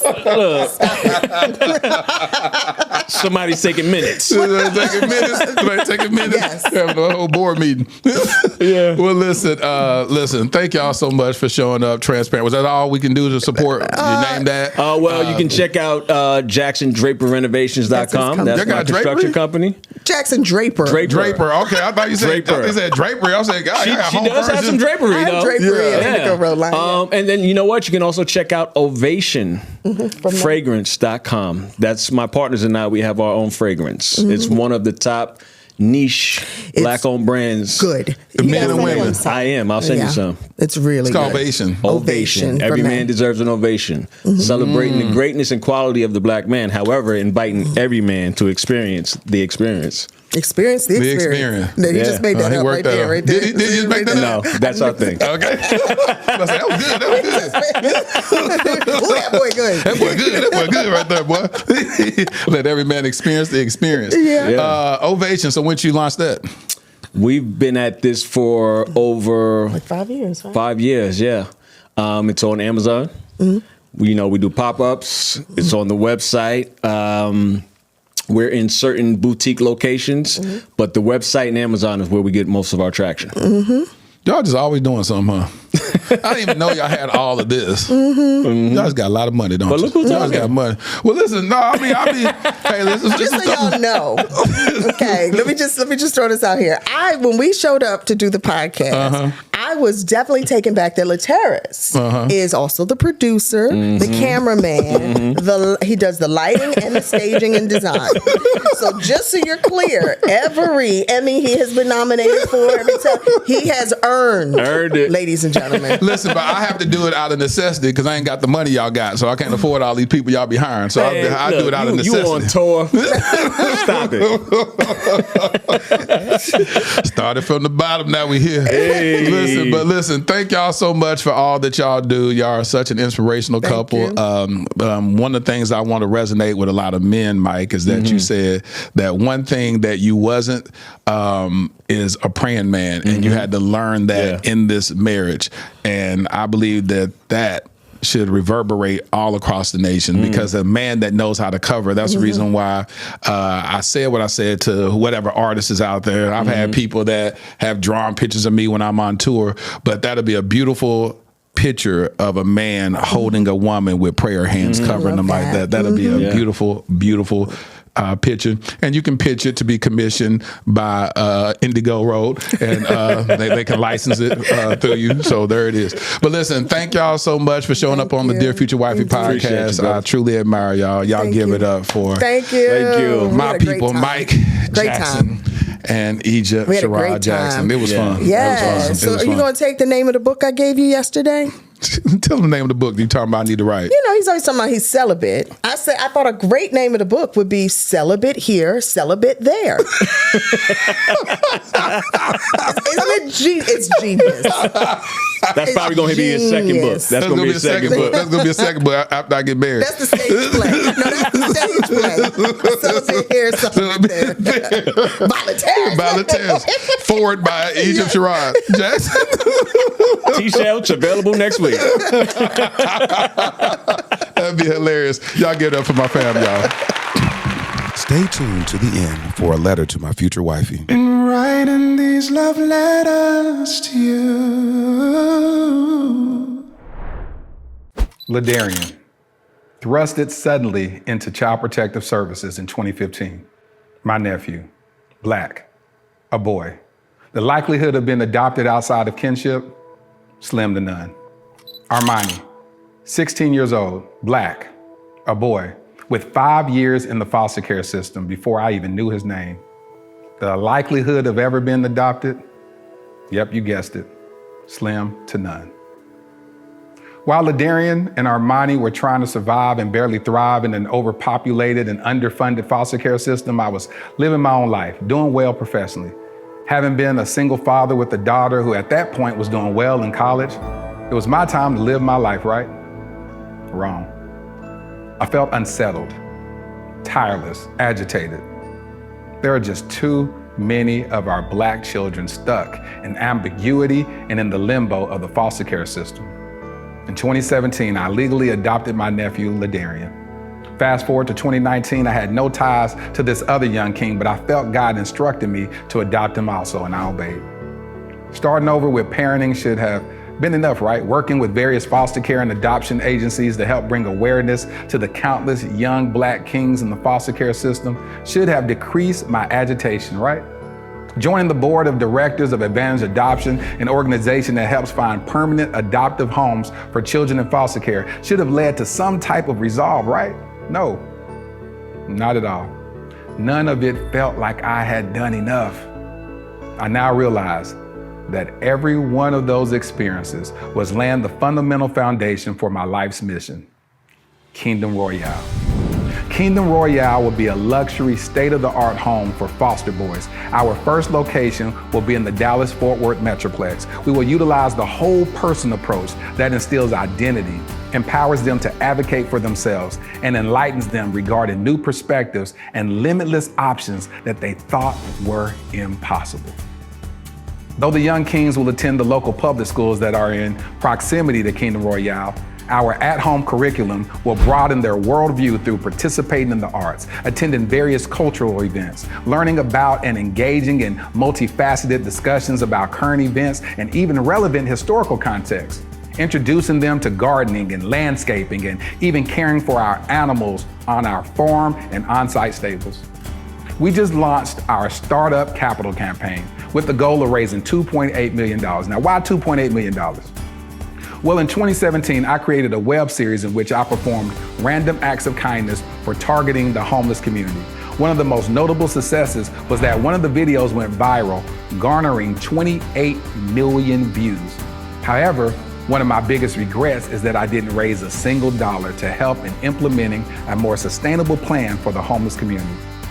So throughout the years, with much remorse, I reflected on not maximizing that moment. I knew if at that time, just 10% of the viewers donated $1, we would have raised at least $2.8 million that could have really established long-term support for the homeless community, or at least started a long-term initiative to do so. This is my do-over. This is our new beginning. Together, we can attack this at the root by specifically helping our homeless Black boys who are already disproportionately represented in the American foster care system. I'm Lateris Whitfield. I've been nominated for 3 regional Emmys documenting my work with the homeless as well as my personal adoption journey. Despite those accolades, the greatest award for me is truly providing the infrastructure for a transformed life. Visit kingdomroyale.com for more details. Crown a king and make a donation today.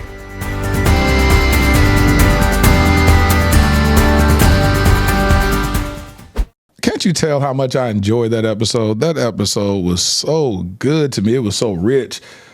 I love talking to couples that are just truly transparent and vulnerable. That really blessed me. Well, here's my favorite part of the podcast where I speak to my future wifey. Oh, yeah. And no, make sure that y'all check their show out. It comes out tonight. And so make sure you check it out. Well, here's my favorite part of the podcast where I speak to my future wifey. Dear future wifey, before I ever lay eyes on you, I'm committed to doing the necessary work to become the best version of myself. Love shouldn't have to fight through layers of unhealed wounds, past traumas, or unchecked triggers. You deserve a husband who is emotionally whole, spiritually sound, and mentally present. A man who has done the work before love ever calls his name. I refuse to make you the collateral damage of my past. Every heartbreak, every disappointment, every childhood scar, I'm addressing them now. I'm confronting the insecurities, challenging the narratives I once believed, and surrendering to the healing process. I won't place the weight of my restoration on your shoulders. That's my responsibility, not yours. My love, when we finally meet, I don't want to introduce you to a battlefield. I want to offer you a sanctuary, a place where love is safe, peace is protected, and grace is abundant. I know we will still have to navigate challenges together, but I vow to minimize unnecessary triggers by being intentional about my healing now. So, wherever you are, I hope you're doing the same. I hope you're loving yourself, challenging yourself, and preparing yourself, not just for me, but for the life we'll build together. Dear future hubby. I hope you enjoyed this episode of the Dear Future Wifey podcast. Remember, be lit, live intentionally and transparently, and don't stop loving.